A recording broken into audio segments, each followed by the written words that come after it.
সকল দর্শককে শুভ সকাল সহ আমি হ্যালো মালদা থেকে অনুরোধ করি যে আপনারা হ্যালো মালদা চ্যানেলটি সাবস্ক্রাইব করবেন এবং পাশে থাকা ঘণ্টাটি অন করবেন ও লাইক শেয়ার এবং কমেন্ট করবেন। আসছি সংবাদে। রাজ্যে ফের বাতিল নিয়োগ, সরকার মাঝেই বিরাট নির্দেশ কলকাতা হাইকোর্টের। গত সপ্তাহেই এসএসসি নিয়োগ দুর্নীতি মামলায় 2016 সালের গোটা প্যানেল বাতিল করেছে কলকাতা হাইকোর্ট। কলমের খোঁচায় কড়ি হারিয়েছেন প্রায় 26,000 জন। এক ধাক্কায় এত সংখ্যক চাকরি বাতিলের সেই নজিরবিহীন ঘটনা নিয়ে শোরগোল রাজ্যে। এরই মাঝে ফের একবার বাতিল হল নিয়োগ প্রক্রিয়ায় অস্বচ্ছতার অভিযোগ।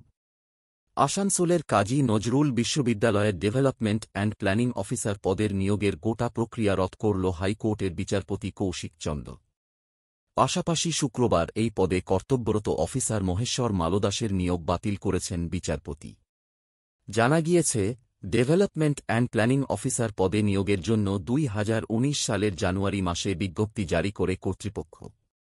বিজ্ঞপ্তি অনুযায়ী ওই পদে নিয়োগের জন্য চাওয়া হয় স্নাতকোত্তরে 55% নম্বর ও 10 বছর কাজের। সেই পদের জন্য আবেদন করেন প্রায় 56 জন প্রার্থী। এরপর তাদের মধ্যে থেকে 10 জনের একটি তালিকা তৈরি করে মৌখিক পরীক্ষা নেওয়া হয়। 10 জন নির্বাচিত প্রার্থীর তালিকায় নাম ছিল মহেশ্বর মালদাসের। মৌখিক পরীক্ষার ভিত্তিতে তাকে ওই পদে নিয়োগ করা হয়। আসছি পরে সংবাদে, সঙ্গে থাকুন হ্যালো মালদা বাংলা নিউজ চ্যানেলের সাথে। ও খাঁটি সোনা, দেবের মুখে এবার হিরণের স্তুতি। জানালেন, বর্তমান সময়ে লোকসভা নির্বাচনের আবহে যেখানে রাজনীতির ময়দান উত্তপ্ত হয়ে রয়েছে, সেখানে তিনি যেন এক ব্যতিক্রমী চরিত্র। শুধু তাই নয়, আক্রমণ পাল্টা আক্রমণের পথে না হেঁটেই তিনি তাঁর স্বভাবসিদ্ধ সৌজন্যমূলক প্রচারের রাস্তাকেই বেছে নিয়েছেন। এতক্ষণে হয়তো বুঝতেই পারছেন যে আমরা কার কথা বলছি। হ্যাঁ, ঠিক ধরেছেন, আমরা টলিউডের সুপারস্টার তথা লোকসভা নির্বাচনে ঘাটালের তৃণমূল প্রার্থী দেবের প্রসঙ্গই উপস্থাপিত করছি, যিনি প্রচারের ময়দানে নেমে ইতিমধ্যেই তৈরি করেছেন সৌজন্যের নতুন নতুন নজির। সেই রেশ বজায় রেখেই এবার খানিকটা বিদ্রূপ এবং মশকরাকে সঙ্গী করেই ঘাটালের বিজেপি প্রার্থী হিরণ চট্টোপাধ্যায়কে খাঁটি সোনা বলে অভিহিত করলেন দেব। শুধু তাই নয়, প্রতিপক্ষ হিরণকে তিনি 10-এর মধ্যে দিলেন 100। সম্প্রতি একটি জনপ্রিয় সংবাদ মাধ্যমের সাক্ষাৎকারে উপস্থিত হয়েছিলেন টলিউডের এই তারকা। সেখানেই তিনি তাঁর প্রতিপক্ষ সম্পর্কে বিভিন্ন প্রতিক্রিয়া জানান, যেগুলি ইতিমধ্যেই উঠে এসেছে আলোচনার কেন্দ্রবিন্দুতে। এমতাবস্থায় হিরণকে 24 ক্যারেটের খাঁটি সোনা সাথে তুলনা করার পাশাপাশি দেব এটাও জানিয়েছেন যে হিরণ একজন খাঁটি রাজনীতিকও। তবে হিরণের প্রশংসা করলেও দেব স্পষ্টভাবে জানান, নির্বাচনের আবহে হিরণ যে আচরণ করছেন সেটা তিনি কখনোই করবেন না। আর এই কারণেই তিনি বেশি ভোট পাবেন। আসছি পরে সংবাদে, সঙ্গে থাকুন হ্যালো মালদা বাংলা নিউজ চ্যানেলের সাথে। উইকেন্ডে কমল পেট্রোল ডিজেলের দাম জারি হল নয়া রেট। কততে বিক্রি হচ্ছে কলকাতায়? সপ্তাহ শেষে কত টাকা লিটারে বিক্রি হচ্ছে পেট্রোল ডিজেল? জ্বালানির দাম কি উইকেন্ডে কমল কিছুটা? দেশের 4 প্রধান মেট্রো শহরে কত টাকা লিটারে বিক্রি হচ্ছে জ্বালানি? দেশের সর্বত্র পেট্রোল ডিজেলের দাম কিন্তু এক থাকে না। বেশ কিছু ফ্যাক্টরের উপর নির্ভর করে জ্বালানির দাম। মালবাহী চার্জ, মূল্য সংযোজন কর, ভ্যাট এবং স্থানীয় কর যুক্ত হয় পেট্রোল ডিজেলের দামের সাথে। এই ধরনের চার্জ রাজ্য বিশেষে আলাদা হয়। জ্বালানির হার অপরিবর্তনশীল রয়েছে 2022 সাল থেকে। তবে এই সময়ের মধ্যে কেন্দ্রীয় সরকার ও বেশ কিছু রাজ্য কমিয়েছে জ্বালানি কর। প্রতিদিন সকালে জ্বালানির দাম ঘোষণা করে ওএমসিগুলি। চলুন এক নজরে দেখে নেওয়া যাক প্রধান 4টি শহরের পেট্রোল ও ডিজেলের দাম।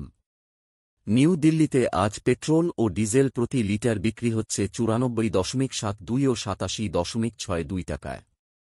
বাণিজ্য নগরী মুম্বাইতে আজ 1 লিটার পেট্রোলের দাম 104.21 টাকা ও 1 লিটার ডিজেলের দাম 92.15 টাকা। কলকাতায় আজ প্রতি লিটার পেট্রোল বিক্রি হচ্ছে 103.94 টাকা ও প্রতি লিটার ডিজেল বিক্রি হচ্ছে 90.76 টাকায়। 100.75 টাকা ও 92.34 টাকা লিটারে আজ পেট্রোল ও ডিজেল বিক্রি হচ্ছে চেন্নাইতে।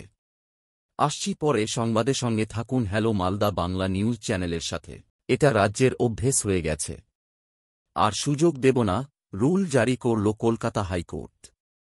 ফের আদালত অবমাননার অভিযোগ। এবার হাইকোর্টের নির্দেশ না মানায় সোজাসুজি স্টেট পাবলিক ইনফরমেশন অফিসারের বিরুদ্ধে জারি হল রুল।